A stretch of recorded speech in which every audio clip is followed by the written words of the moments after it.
Yes, sir. No, we're good. Well, howdy y'all. We are going to kick off our compensation committee meeting.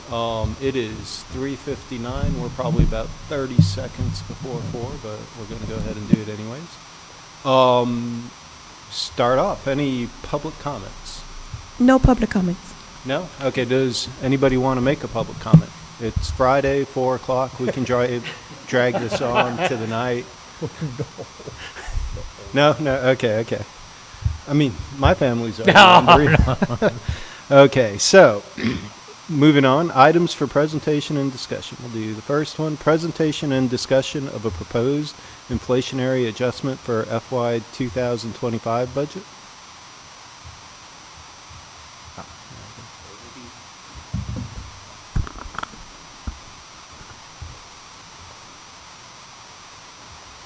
Well, good afternoon, Chair, board members. My name is Sergio Delgadillo. I'm the Compensation and Benefits Manager. Report to the HR Division under the direction of Dr. Emilia Guerra. And I can't hear myself. Can you hear me? Yeah. Okay, yes. Yeah, it doesn't sound the same as it normally does. It's weird, but if everybody can hear you, yeah, work on it. Perfect. So I know last time that's been an issue. All righty. Well,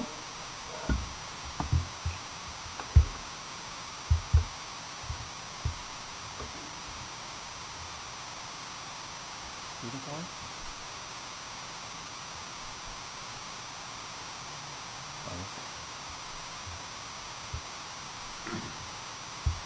Too fast. Thank you. So I'd like to start with the BLS statistic report just released on July 30th. This is a JOLTS report, and this is, of course, a slight summary of it. And I thought it was relevant to say they're reporting that the number of job openings, 3 months and change, and that is from month to the other month, that the hires have held steady. So they are saying that although it's steady 1 month to the other, at the end, from 1 year to the other, there is around 500, half a million a change in numbers, right, where it's decreasing. And then the last, which measures really the confidence that employees have to exchange jobs or to change one job for another, it's also pretty much steady. It's remained unchanged. They're saying that the quit rate, it's at 2.1%. So of course I'm not a financial economist, but did get Sherm's opinion on what this exactly means. And I think it's really relevant because they are seeing that the job market is stabilizing, but again, the numbers, they're continuing historically high. So us who work in specialized industries are seeing that there's a lot of competition for the same employees. So that is creating a dent and filling those vacancies that we have, and also has been pushing the limits on remaining creative and innovative in determining practices so we can attract and retain our talent. And that was at the end the end message that I wanted to communicate when I'm seeing this report, that we need to make sure that we accomplish that and remain innovative and creative in developing strategies to engage, retain, and attract our employees. So moving to item 1, inflationary adjustment. We visited with this board back in May with a item called proposed budget for employee salary adjustments. And what we said before is that this is really, really relevant. Employee compensation, it's directly related, to employee turnover. So of course compensation is only one issue to tackle when we talk about the number of different phases that the life cycle employee has. Yet this item touches on everything that you see there. It helps us recruit talent, helps us continue engagement, helps us retain talent. Of course, it encourages good performance, and which is a matter of our presentation. It helps us stay competitive, and at the end, it helps employees maintain their earning power. So inflationary adjustment. We've used a different term in our presentation before. We called it retention adjustment, because the idea is that we we're proposing an adjustment that would help our employees retain and maintain their earning and buying power. So what is an inflationary adjustment? This is typically an adjustment that is done across the board for all of our employees based on two factors. The consumer price index, which is basically the changes in prices of goods that affect the individual economy of our employees, and of course the financial capacity that BPU has to support these changes in economy. So again, increase in price of good. On the right side, we see our employees maintaining their earning power, and that's, of course, a continuous loop that we'll see year by year, sometimes less, sometimes more. The slide that we've also shared before, and it remains relevant. As I'm saying, the CPI is one of the drivers for this. It's going to tell the story about three employees. In this case, I'm going to focus on our employee A. Back in February 2023, we had a classification and compensation study. That is the last time when we looked at numbers and we implemented a study that affected all of our employees. And in this case, employee A ended up with a salary of $15.56. So we look at the value in April 2022, going through the CPI calculator. That's a calculator that's available for all, and what it does is that literally you include a date based on the prices of goods then versus price of good now. Tells you what that money is equivalent to. We see that money back then represented in April $14.93. Right now, the CPI prices that we have different from what we had back there in April. It's May and June only. Those are the ones that have been released, and it was 0 and 0.1. So really, that's why I'm saying the numbers remain current.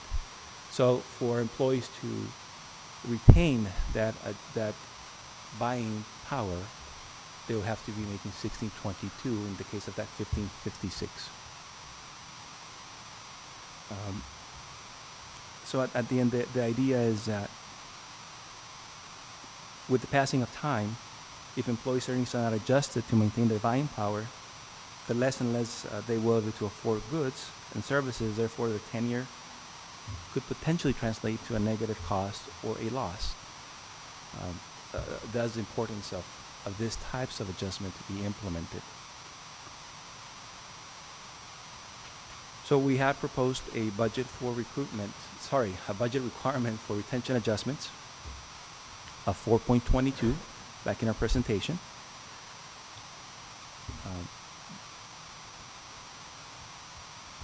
This number has changed, and what we did is that based on what we see other entities do is that when the increase is not a whole number and typically surpasses a 2%, they'll round down. So in this case, 4.22, we're rounding it to 4.0, which is a very conservative move, whereas the budget required and that has been placed in the budget is $1,879,000.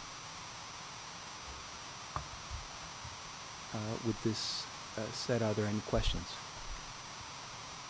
Any questions?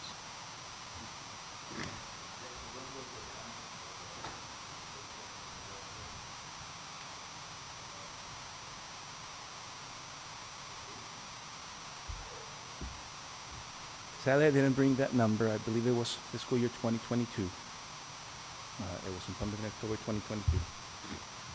Yeah, that's correct. It was Yeah. fiscal year 22, effective on 10/11/21. It was the It- last time that I... That was like not just an inflation adjustment, but a whole, salary adjustment effort. So there were a couple things rolled into that. That was in 23. Yeah, just- that part was in 23. Yeah. Got it. Okay. Yeah, just to That's clarify, right. solely inflationary or COLA was What's the first October one? 1st, 2021, and then that CPI, classification compensation study, which is more encompassing, happened on February 2023.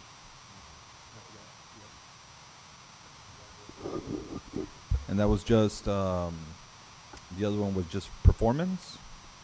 You mean 2023? 2023. No, 2023 was an all-encompassing study. So what we did is that we went out to the market, we benchmarked around 12 different entities, we looked at specific job descriptions, and we looked at their salary data. Based on the salary data, we adjusted our salaries. The assumption is that what we're pulling from the market is salary that is updated to the time that we're looking at, that's what we're using that as a benchmark to determine the actual inflationary cost today. At some point, we discussed this, if I'm not mistaken, we were pretty much under what everybody else was paying, right? Is that correct? At that time? Yes. Pay-wise, you mean? Yes. Was, right? Okay. All right. Okay. So this is just a presentation. Is there any action or This is just a recommendation done? presentation. So in the past, we've shared this with you, May, and we brought this recommendation to have something in our budget. It did make it to the budget, as I am communicating that to you all today, and we're just kind of telling you what the aftermath of that was. Rather than a 4.22%, we have budgeted for a 4.0%. Okay. Thank you. Thank you. Thank you very much. Oh, So one of the things that why it's here is because we're working through the budget, and so as numbers are adjusted, everything is in a draft. So you'll see in your packets, just for information purposes, where the numbers are rolling out in the budget. They're still being worked out, and you'll get your official presentation at the subsequent meeting, not necessarily at the August meeting. And so we wanted to make sure that the committee understood, what was in the budget for the compensation for for all of the employees. Some entities, may call it a COLA, cost of living adjustment. For us, it really is an inflationary adjustment and retention adjustment. Some areas may not, even though with this, we may see that their wages are not comparable to what other people in the area are paying or in the industry. So we may need to make adjustments in there, and we will bring those to you in sections of whenever we see that we've lost too many individuals within those particular areas, departments that we're seeing. We are losing staff to other industries that are in the area. There's a lot of construction, and that's one of the reasons why we are seeing a lot of vacancies coming in. Yeah, and I think that connection will be helpful for us to see. I mean, yes, from the budget perspective, I think that's what you're highlighting now, but also any changes that we've seen on people leaving, right? This is inflation or retention. So how can we be supportive of that? We can see that there is a connection, in fact, and it just will encourage us to continue to support. Understood. We'll provide the data. I think that's a good point. Yeah, more data helps. But okay, so moving on to the next item. Presentation and discussion of a proposed merit adjustment for the FY 2025 budget.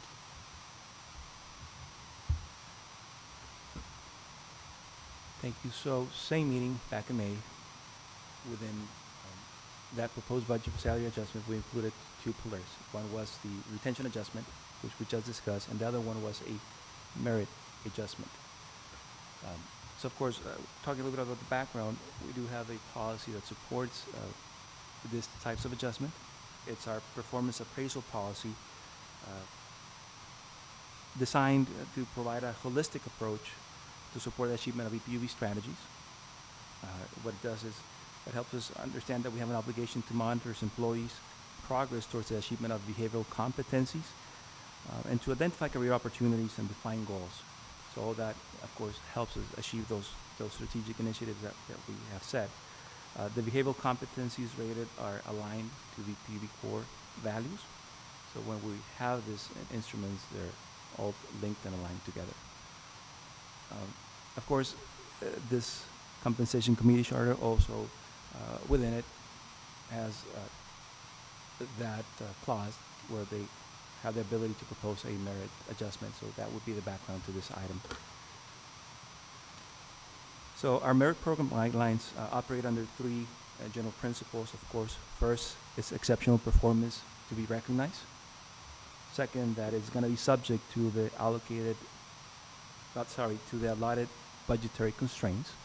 So it's going to stay within budget, and it's necessarily have to be linked to a performance evaluation. And so I've just stated that we do have a process in place. For years, a bell curve has typically been used to assess performance. And this is just an example of this principle operates. What you can see is that you'll see a small amount of employees that need development, and then you have almost double that amount of employees that exceed performance, and in the middle, everybody else who is meeting those expectations. And again, I'm saying this is the typical way. I know that there's other ways. We now talk about the power law, where we see sort of a Pareto relationship of how much you're contributing to the company's success. At the end, what we do is that we have a rating within our performance appraisal. So of course, a bell curve is going to happen. However, we do recognize and we have a measure to what is exceptional performance, what is meet requirements, and what is needs development. Do we have any questions thus far? So this is actual. This is the actual curve for. No. That's an example. Okay. We are going for a performance evaluation upon the end of this fiscal year, where we would have, of course, actual information that we will present to this committee. Do you guys enforce a bell curve on your grades, or do you take whatever it is and you just, if you have a more Poissonian distribution, it's okay kind of thing? So what we're doing No? right now Okay, is. good. I'm Just sorry, checking. I'm fine. I We're do good. apologize. No, Yeah, go there ahead. was a shaking of no.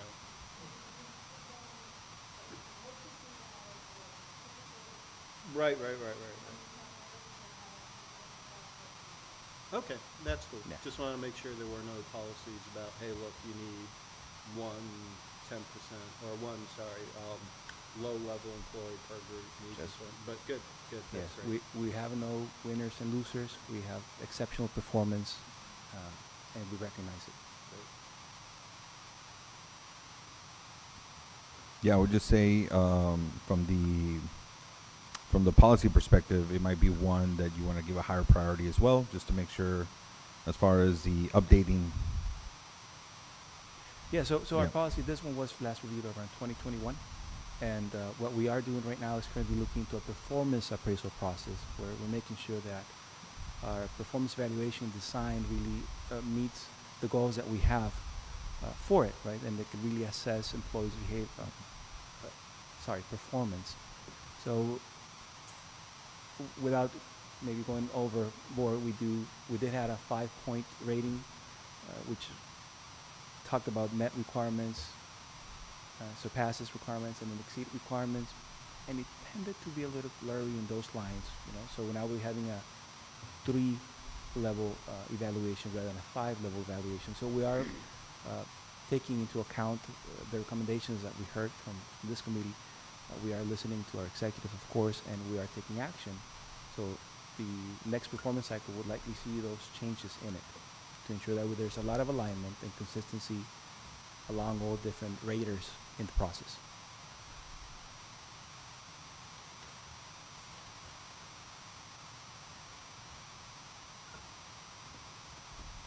So as we came with this committee, we had initially proposed a 3% increase. Of course, these were just numbers out of what we thought we're seeing in the market. We've not looked into our budgets at that point. So upon looking closer and finishing this fiscal year 2023 budget exercise, or getting towards the end, the budget that's been allotted for this purpose, it's a 1%, representing around $500,000. On the right of the screen, you're going to see some general assumptions. I showed you that bell curve that is just an exemplary showing and following that same trend, how many employees would potentially receive a merit. What you see on your right is around 118 employees. Based on that bell curve, would potentially get an increase, which would average around $4,000. We're talking about averages, and we're talking about uncertain information. We will go through a evaluation process where these numbers will definitely be clearer as we come today and show you a clear definition of what we can afford for a merit.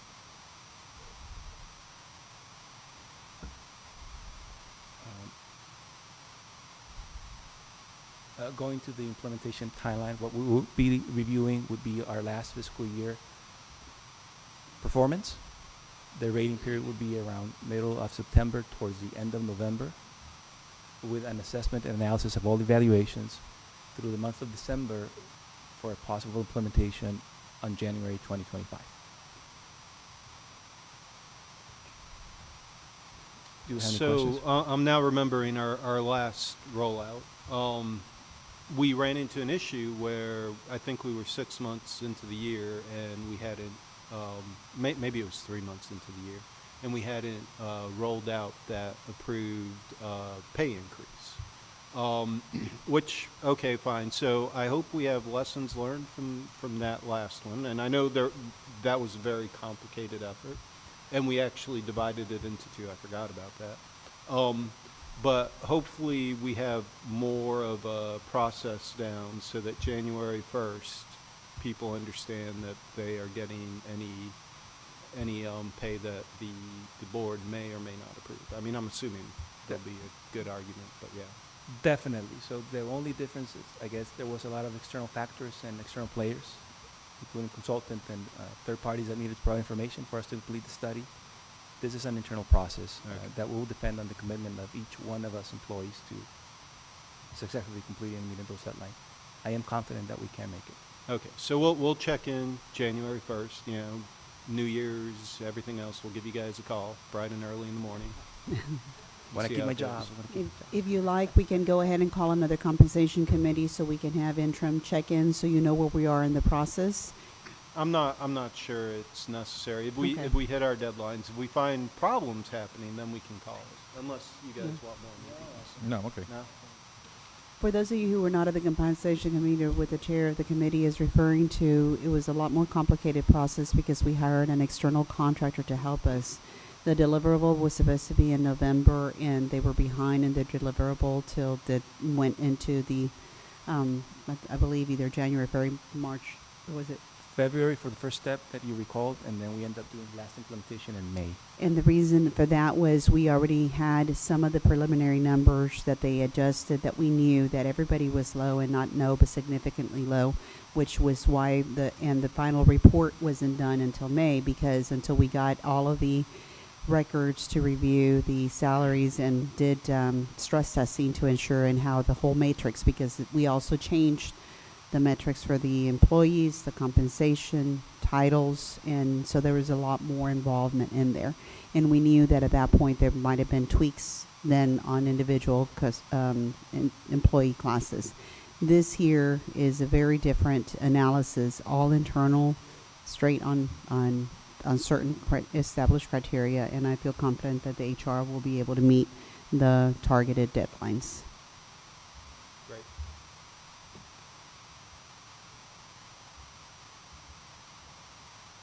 Thank you. Something's gotta work. You jumped the Q&A slide. Okay. Thank you. Okay, and last item, I'm just going to get to read it because I don't get to say much. Presentation and discussion of requests for personnel for the FY 2025 budget. Go ahead. Perfect. So this is an item that is not going into our proposed budget, but we thought it was really relevant to present the needs that our team is seeing or foreseeing for their own departments.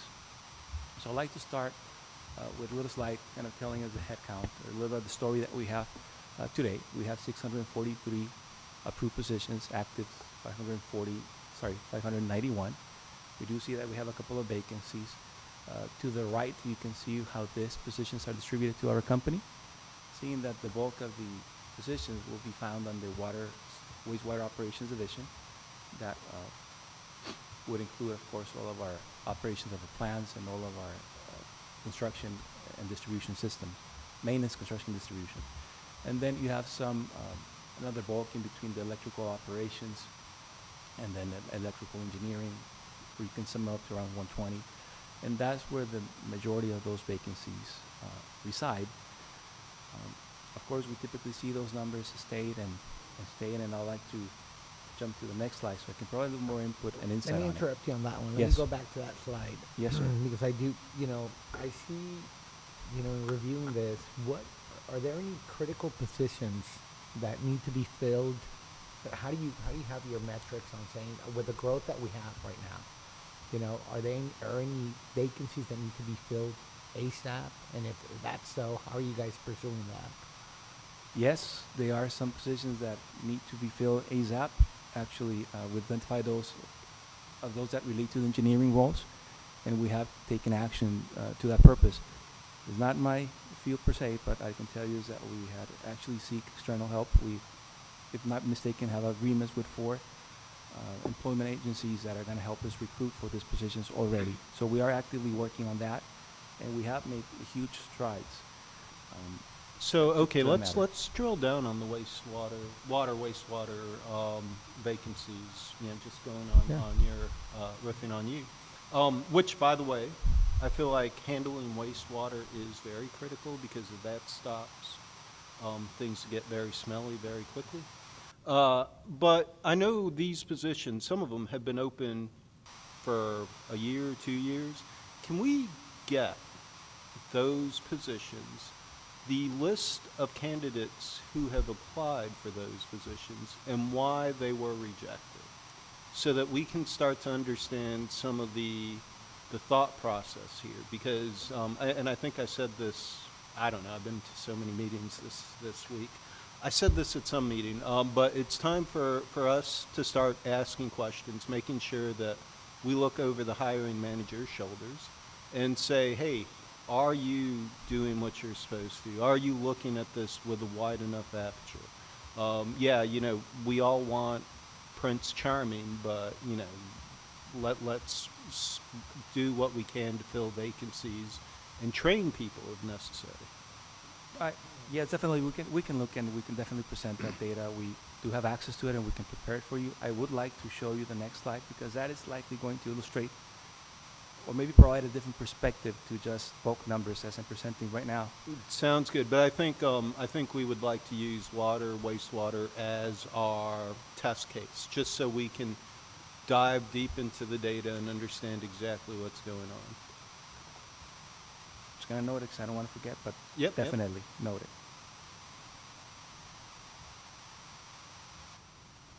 Anybody else want to say anything?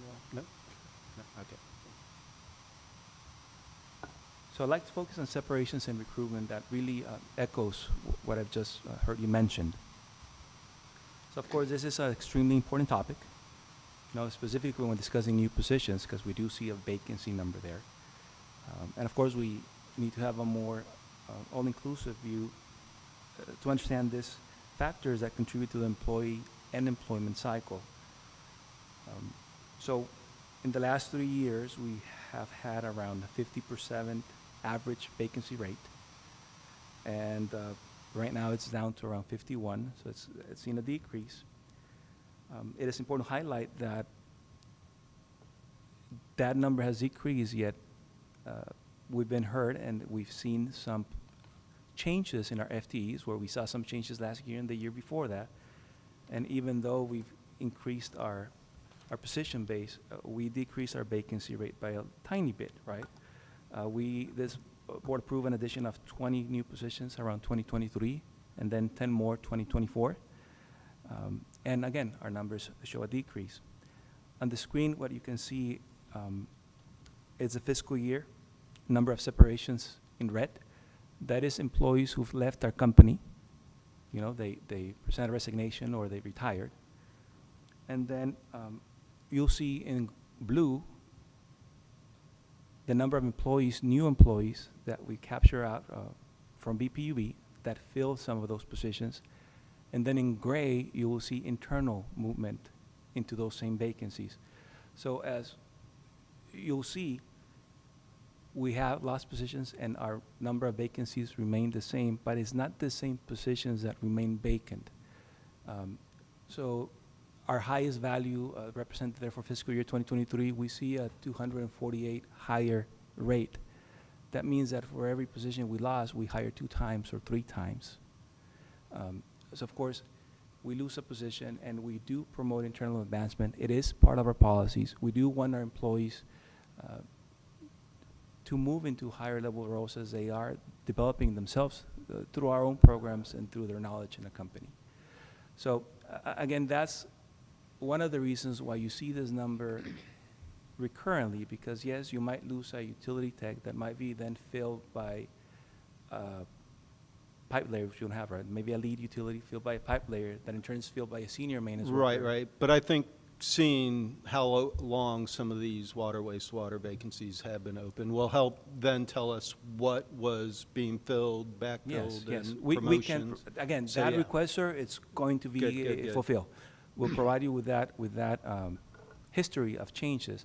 But I did wanted to show you how much movement and how much hires we are doing on a yearly basis to where we're hiring 2.5 times the number of separations that we have because we are promoting internal growth and we are bringing, if not the same amount, a little more employees in than the employees that are separating, which I think it's good metrics. And again, this slide you've likely seen before. This is a slide that I took from the presentation from finance, and it's Actually, going back to that pie chart, sorry. Yes. You aren't pulling in more people than are separating, or Uh, I guess we are. We're 1%. Sorry, I flipped the green and the blue. Okay, we're 2% higher than what we're. and as I losing. mentioned, we did get around 30 new FTEs in the last 2 years. So that's why you see that our numbers of new employees coming in, it's also exceeding the ones that are separating, yet our numbers continue to be around the same level. So that's how that is explained. But again, there is movement. We have vacancies, are not the same vacancies. They are moving. Right. I guess the fact that we're only 2% higher, three people more, than what we have lost, shows that we really need to improve our hiring speed.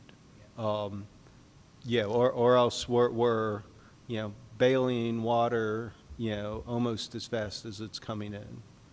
We'll never get dry. We'll never satisfy our needs. So just, the board's talked about this. I know since I've been on it. I know the gentlemen next to me have expressed interest in it from time to time. I know Art has bugged me about this.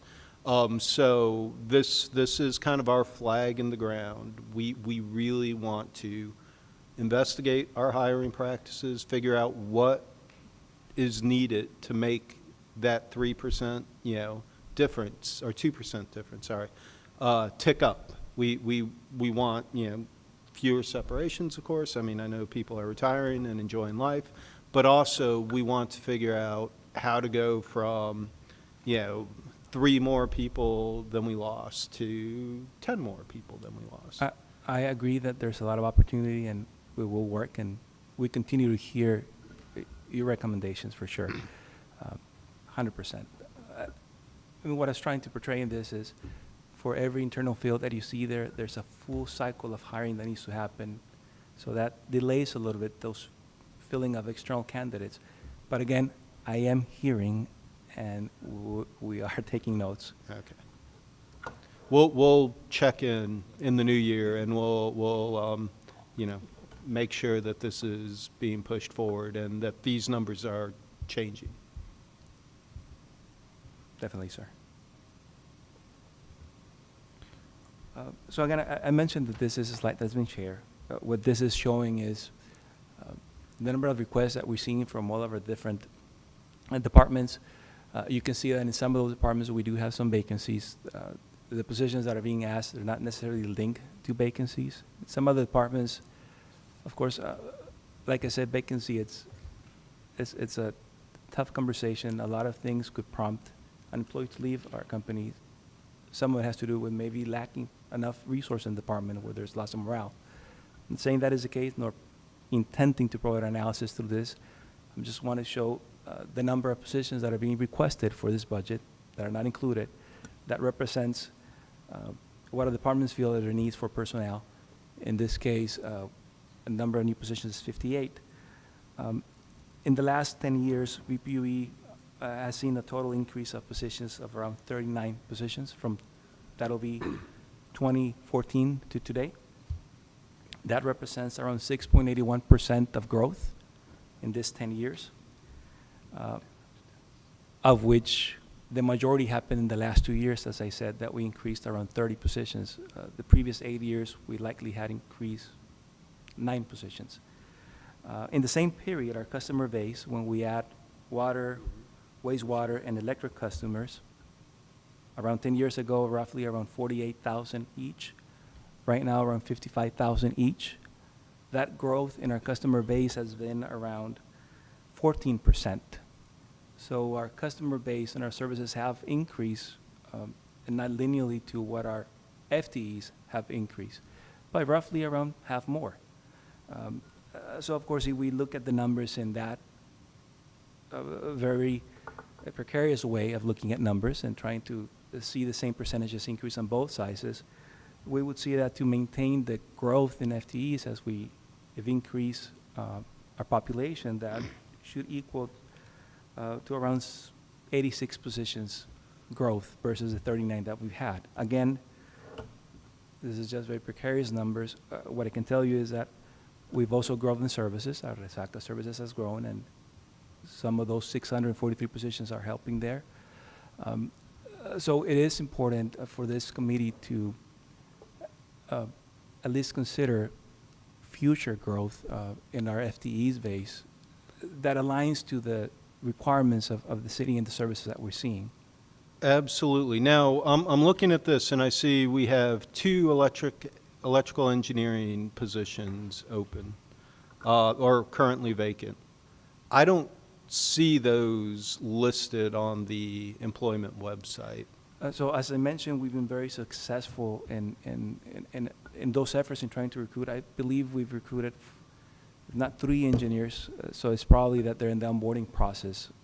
Okay, because as of 7/29, okay, so this hasn't Yeah, been. they're likely in the this- onboarding process, so we have been successful in that. Okay, so those positions, all 3 of them are. Graduate engineers, we've been able to attract, and we've been able to fill. Again, I'm not sure if it's 3 or 4 that we completed in the last month, and likely Great, they're in great. onboarding process. Okay. Dr. Holman, let me interject a little bit more on the engineering. What we've noticing is that we're very competitive with our graduate engineers. We actually pay a little bit more than what a graduate engineer, new person coming out of college. Where we're not as competitive happens to be when somebody gets their professional engineering license and experience. And then with that, that's when we see the area where we're competing with the private industry. And so that, and also the others that are around in the surrounding areas, not only just the private industry in engineering, but in other construction industries that require engineers to help them with their project management and construction. So in that aspect there is we know we need to do something with the scale on our professional engineers, and we're looking into addressing some of those areas. Good, good. So Are you presenting this on Monday's meeting?